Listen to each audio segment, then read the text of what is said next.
I feel like I am in competition with this microphone. It's like wanting to be all up in the camera, and I'm like, I am the star of the show. You are amazing, but you're an accessory, so I need you to take it down a notch. What's up, friends? Welcome back to the You and Me podcast. I'm Carolina, and I'm so happy you're joining me. I want to start off by saying, y'all, it's 2025. I've said it before, and I'm going to say it again. My ultimate dream is to somehow, some way, we don't know exactly what that looks like, but I want to make this podcast my full-time gig, like 1 to 2 videos a week, chilling with a guest, having a 6 studio in the Northwest Hills, like close to the forest. It's already a vision. So in order to get that, I need your help. Like I'm not a one-man show. Not only do I need you to authentically enjoy this podcast, I need you to do that. But more so, I feel like if you feel like this podcast is connecting you and you feel like you're seen from this podcast and you've really enjoyed this podcast, like leave a comment, share it to a friend. You know, the classic YouTube, like and subscribe. Like, as annoying as sometimes that is, it's true. Like, you gotta gain a following to be something. Like, I already know this is great, but I need other people to listen to it.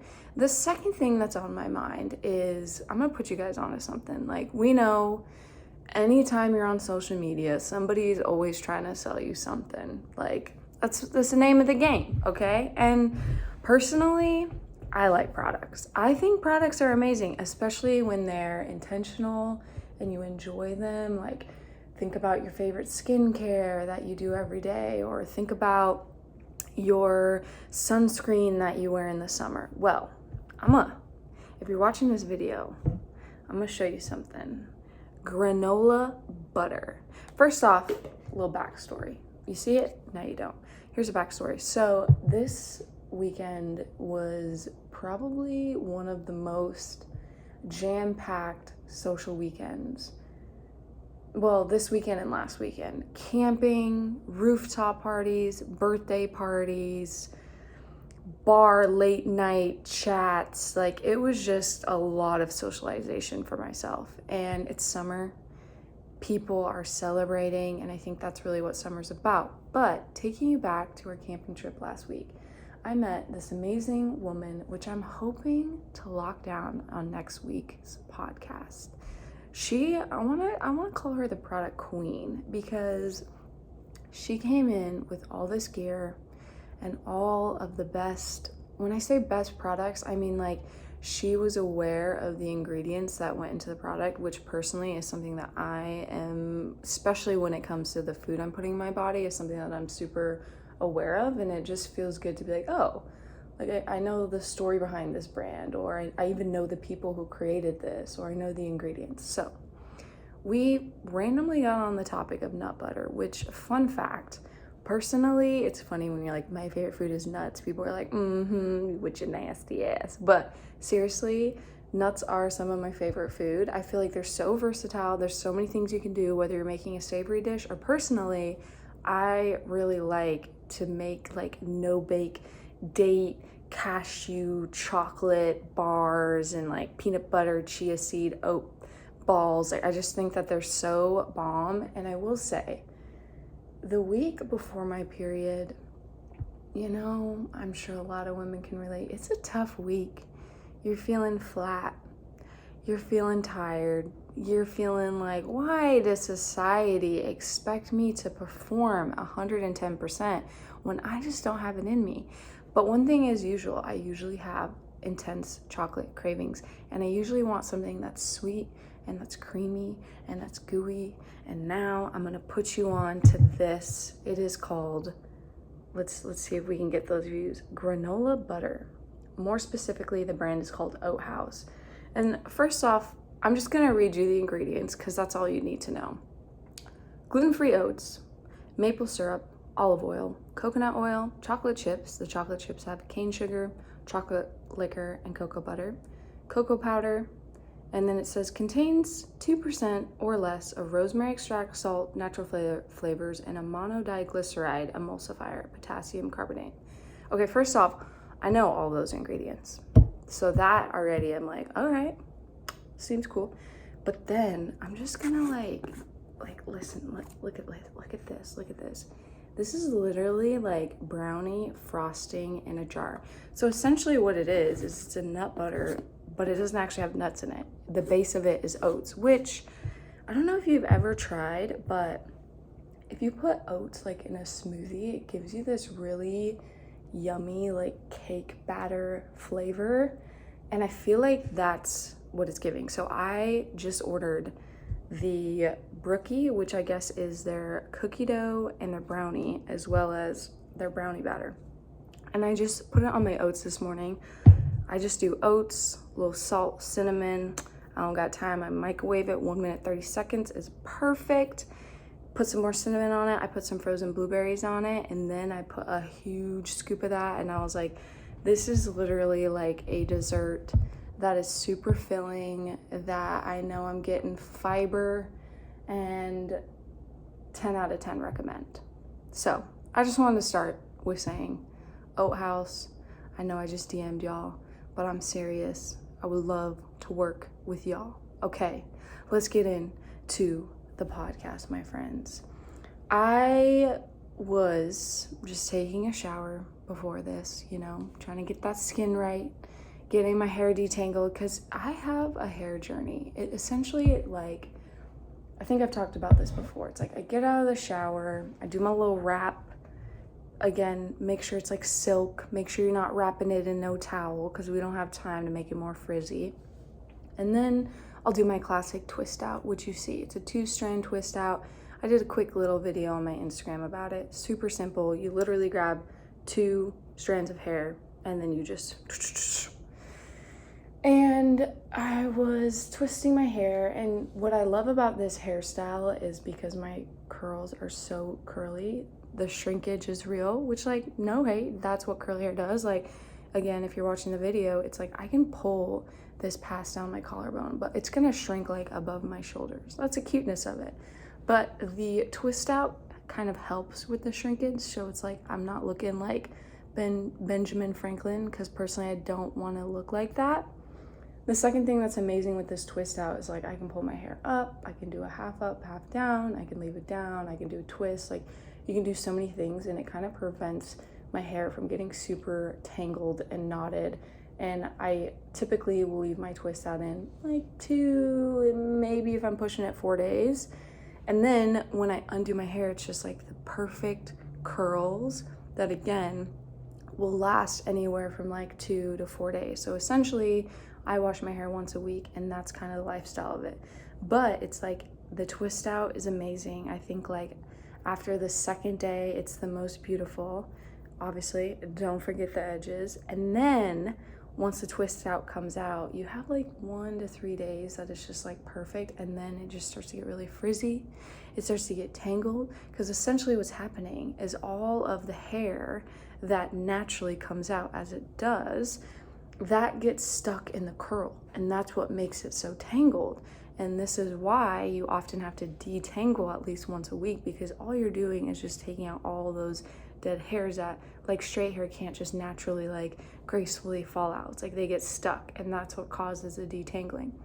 The reason I'm sharing this is because I was thinking about, like, I'm a very sensory person. Like, I don't like when things are, too tight clothing wise, or I recently started sleeping with a face mask because back in last year, October, our beautiful tree fell down in our backyard.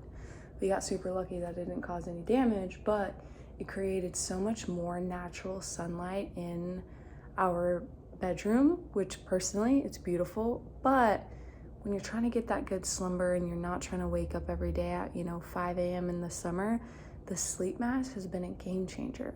But I've noticed that as my hair styles change throughout the week, the sleep mask sits differently.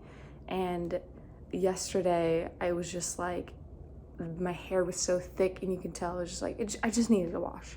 I needed a refresh. And when I was doing my twist out, I was thinking like, okay, what is the theme of the week?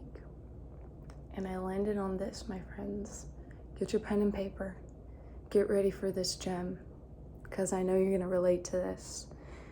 The theme is, and probably will be for a while. I'll start with a question. Why is it when something is not 100% like hell yes, a relationship, a job, a friendship, even clothing, you wear it and you're like, oh, like it would be cute if it was a little looser, or if it fit me a little better, but yet we're still like, I'm gonna get it because it's that like hopeful, like, you know, even though this guy or girl in my life, like they would be awesome if they just respected me a little more, communicated a little bit better, but you know, I know benefit of the doubt, they just started a new job and in time it'll get better. It's like we're always taking things that the universe is giving us and we try desperately to make that work, even though we know we're like, that ain't really meant for you. And how I'm gonna relate it this week is, I'm pretty sure last week I updated you that I had an interview that, you know, was very transparent. I personally didn't have all the qualifications for it. And on the other side, I was like, I don't think this company is a company that I personally want to work for. So like, thank you for the opportunity. We're going to keep it pushing. And right before I got that interview, I found this really cool new concept, similar to what I used to work at, slightly scaled down, small business, woman owner. And I was like, oh, this is a really neat idea. In the back of my head though, I was like, it's a neat idea. It's an idea that I think I would like to enjoy, but do I necessarily want to work there? But I got caught up on like, okay, well the pay would be of a higher quality of life for myself right now. So I'm just gonna go for it. Long story short, interview was great. I personally felt really confident. I know we hit it off, and yesterday I got an email back. Well, actually, I want to share this. Before I got the email back, I had another person DM me on LinkedIn and was like, hey, I'm curious. I just got this job offer and I just want to know how much you were making when you were doing something very similar, which honestly, respect. I'm stoked. I think more people should be transparent about pay. And anytime an employer is like, we don't talk about pay, and it's like, why not? Is it because you're underpaying certain individuals, or are you paying somebody more money? Like, if everyone talked about pay, then that actually creates equality. And I think that it is actually professional to be transparent and to talk about pay, because at the end of the day, you are doing a job to provide a certain lifestyle. Now, obviously, you can have a bunch more benefits. That's amazing. But bottom line, you're here to get paid. Thank you.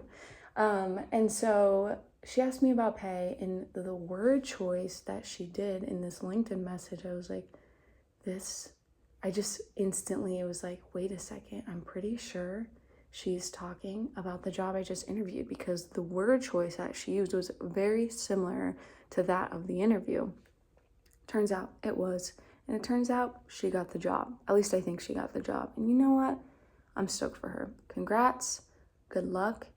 I'm not gonna lie, when I got the email yesterday saying, you know, like, it's great to meet you, blah, blah, blah, blah, I think you're great. Something may open down in the future, a position may open in the future, but we decided to go with someone else. Of course, it was that initial like burn of rejection of like, man, kind of thought I had it in the bag. Of course, again, I was looking for the pay, but at the end of the day, when I thought about it deep down inside, I'm like, this job would be fully on site. It would be 40 hours a week, which I think I've said it before and I'll say it again. 40 hours a week is not sustainable, personally. I don't really think for any people, but again, we're all different. We all have different opinions and lifestyles.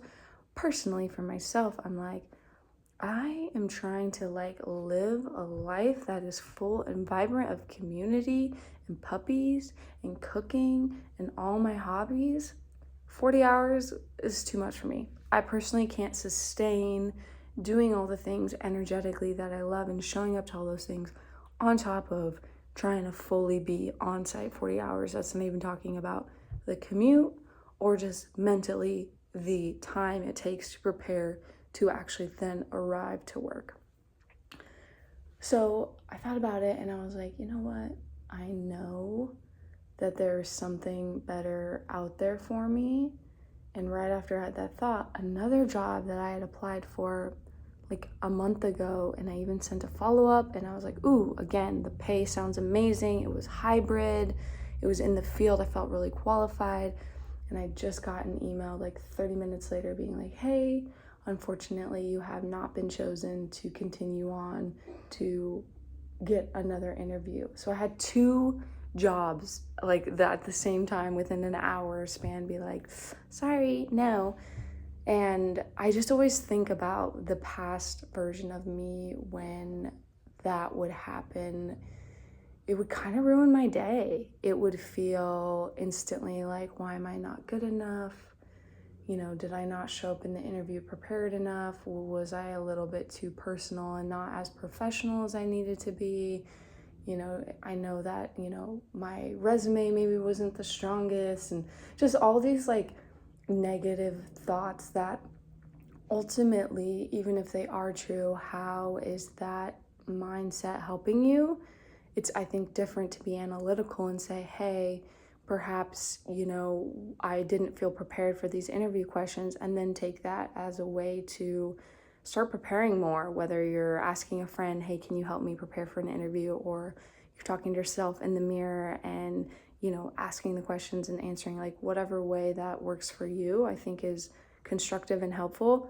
But when you're just plain old like ratting on yourself and beating yourself up, that I know personally just is showing you what you actually feel about yourself, and B, just asking in a way for more of that energy because you're comfortable feeling that way, and so you're going to create more of that energy. So I took a couple minutes to think about it, and I was like, you know what? Onward and upward. All I can do is continue to think highly of myself and honestly be like, that wasn't right for me, and that's why it didn't happen. Now, it doesn't mean that, of course, there's a little part of me that was like, oh, that would have been nice to get, but here we are. Here we are continuing to be in a job that, you know, may not have the highest pay, but it's getting my bills paid, barely. And it is providing me a lifestyle that has been such a shift and such a change, and honestly has been incredible. So that's one part of my thought.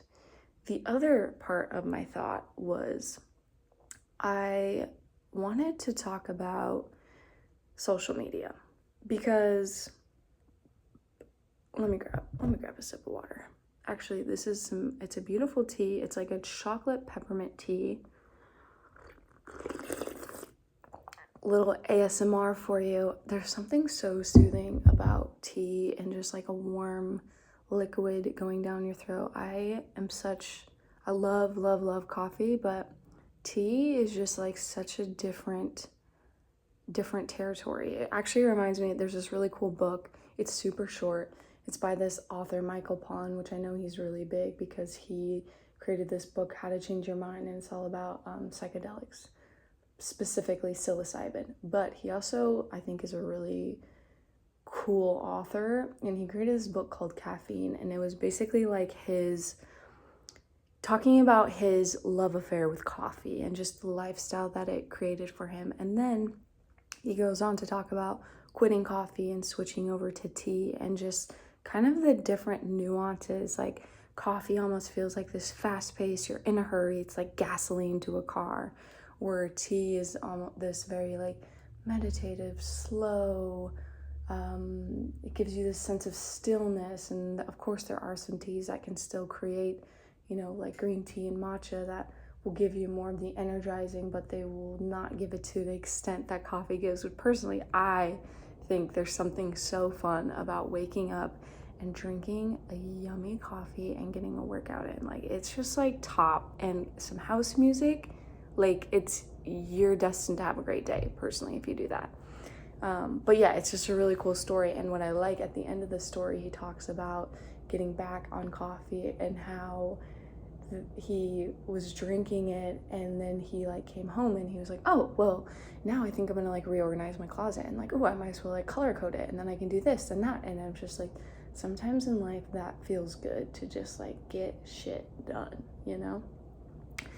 Okay, so what was I gonna talk about? I think I wanted to talk about social media in the sense of, I know that you're on it because that's the only way that you're listening to this. And I've had many moments where I'm like, ugh, like social media just seems so fake, and it seems so like people are putting on like the most beautiful parts of their life. And, you know, we're now in a time where the landscape, people are looking for things that are more relatable and are real, and not always this like perfectly curated thing, because we know that no matter who you are and how much money you have and your race, your color, and your size, like, you are still going to experience hopefully some moments of joy, and you are going to probably experience some moments of sadness and anger and pain and all of the above. And there's this girl that I follow on social media. She's super into fitness and has this like beautiful curated Instagram and YouTube, and she's just found her niche.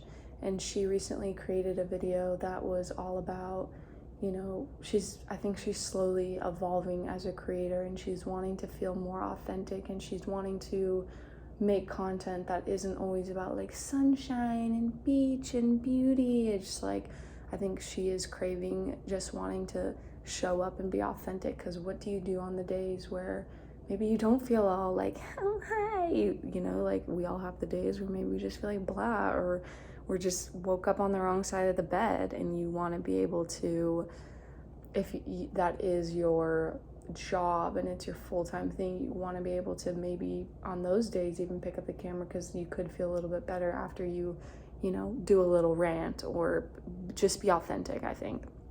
And it was making me think about, especially in the like fitness influencer world, how a lot of the people that I know that I used to follow when I was like deep into my, you know, body disorder, image and eating disorder, and I think body dysmorphia, that's the word I was looking for. But anyways, when I was deep into these like mental health realm, I would always follow these fitness influencers that, you know, had like the perfect bodies and the perfect workout splits and the most beautiful workout clothes, and you kind of highlight those people as like, okay, these people look a certain way, so clearly they're reputable because they're looking a certain way. When on one hand you're like, yes, give credit where credit is due, but on the other hand, obviously there's so many factors of genetics and privilege and wealth and all these things. And it was making me think about how, what if rather than putting these social media influencer people, which, you know, ultimately is something, it's again, it's like, oh, you use the word influencer. I think we all influence each other. Obviously, that is what community does. That is when you say like they say, it's like that we are part of that they. But that, what if rather than being deemed as like an influencer, you are just deemed as like a self-discovery? Like, currently, I'm not one to know all the answers. In fact, I don't think anyone knows all the answers. Now, people can, of course, dedicate their life to science or nutrition or fashion or whatever they're really drawn to, and they may know a lot more than you, who maybe hasn't dived very deeply into this.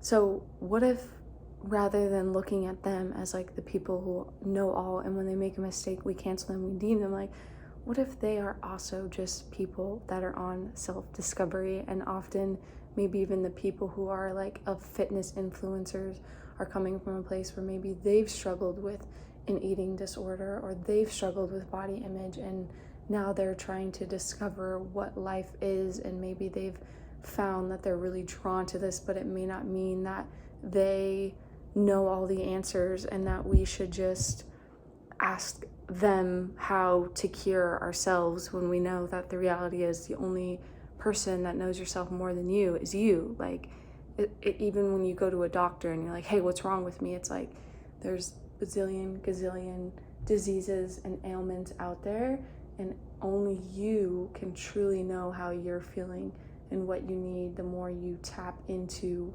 yourself.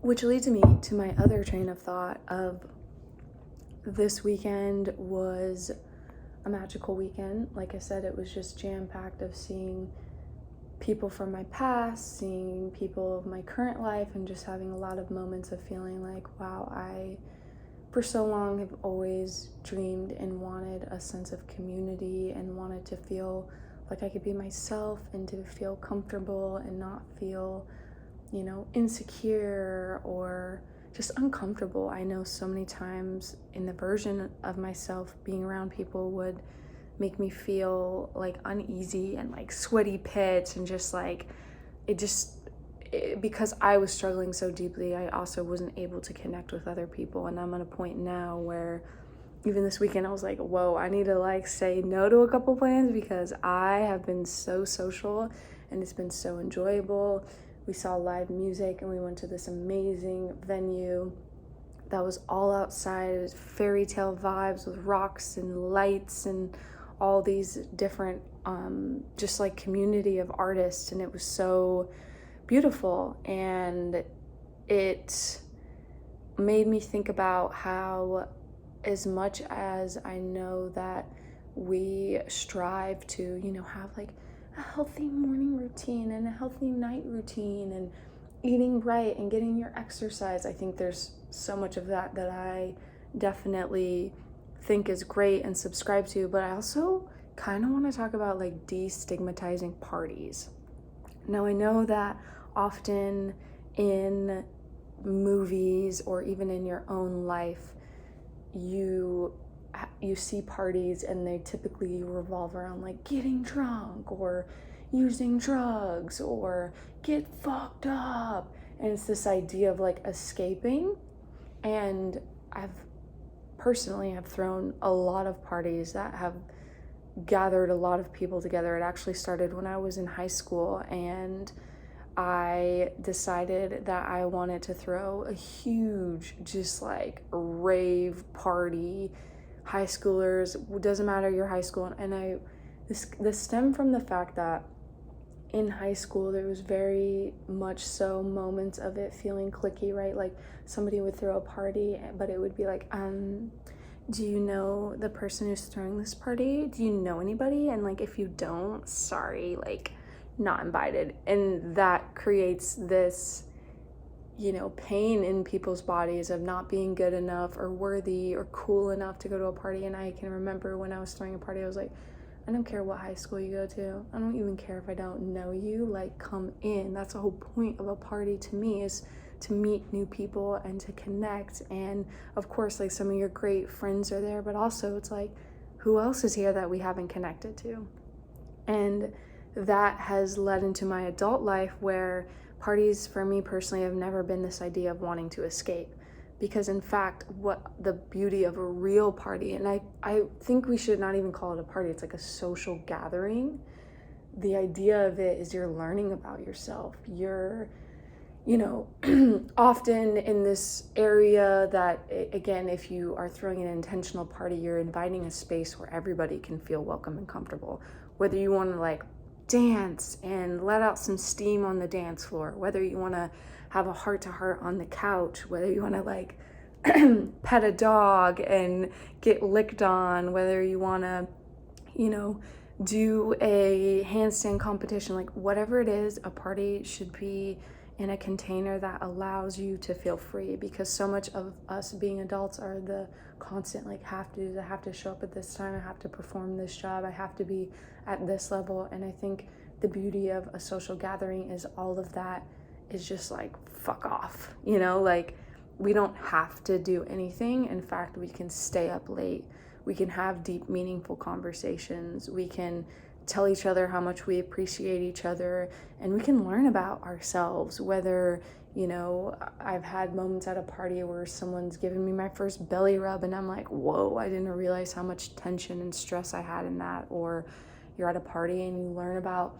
someone's past and their parents and who they are, and them being able to talk about it allows them to create some healing moments. Or you can be at a party and you just start giggling and laughing. And I think there's so much, like, a party is ultimately like an adult version of a playground. Although I've said it before and I'll say it again on the episode that I had with Jacob, you got to go to a playground, like swing on some swings, slide down a slide, get on some monkey bars. Like, that movement is what we did as kids, and we all are inner kids. And the more you can just tap into that, I think the more that you can really tap into being creative. But a party is like on a whole nother scale of just being able to see and connect with people in your community. And we were thinking about this because we had a late night the other night. I was like, as much as I love going to bed, at a reasonable hour and waking up and getting a good night's rest, and that's so incredibly important, doing that every single day, it starts to become mundane, and it starts to get you in a rut, and you start to feel like you can almost feel resentment towards your routine. And I think there's so much beauty in stepping out of your routine, because what it does for me is it makes me thankful that I have that routine. I'm like, oh, I can't wait to get back into sleep, and to get back in my workouts, and to get back into eating healthy meals. So it gives you that sense of balance. Like, if you're always striving to be perfect and to have this forward motion, like, at some point you're just going to be like, what am I really doing? So I wanted to talk about that. And I feel like I just talked about most of the things that I wanted to talk about. I guess the point of this week's podcast is, I'm currently feeling a little flat. I'm currently feeling like, okay, universe, what's next? Where are we going? And sometimes feels like life can be very much so like fast-paced, and then when you pause, you're like, okay, now out of that party zone, like, what are my priorities, and what am I working towards, and what am I wanting? What's my next step? And so much of us want to be able to control those exact things, right? It's like, okay, I need to be doing this. And when we're not hitting those things, sometimes it feels like, what am I doing, and what is my purpose? And I was thinking about when I first started this podcast, the initial fear was like, well, what are people going to say, and what are people going to think? And it's just like this fear of rejection and this fear of wondering what other people think. And it's so funny because even that thought is such a surface level, because the reality is, like, now the podcast, by the time you're hearing this, is going to be 13 weeks in. So what is that, like 4 months in almost? And it's right now, the podcast has reached like my inner circle and my community, and I've gotten nothing but the most genuine, sweet compliments and comments and validation from it. And now I'm at the point where I'm like, whoa, we got to get this thing off the ground. Like, we got to get this out for other people to listen to, and we got to like get this thing moving. So even the thought of like, what are other people going to think? I'm like, you think you're going to, this is me talking to myself, like, you think you're going to start something and have like 200,000 subscribers? Like, that takes time, that takes effort, that takes energy. And so it's just funny how once you're in something, you can reflect of like the past version of you. It's like, oh, you were scared of that, when the reality is like, probably by the time you hit that, you're going to be so far beyond that thought, So the way I want to wrap this up is, again, a reminder: share this podcast with your friends, your family, your mom, your sister, their friends. Get the word out. We are trying to do something. And the last thing I'll leave you with is, thank you for listening. Thank you for tuning in. And I hope you have an amazing week. Maybe have a social gathering, or maybe have a slow week. Whatever you're craving, you know best. And until next time, peace.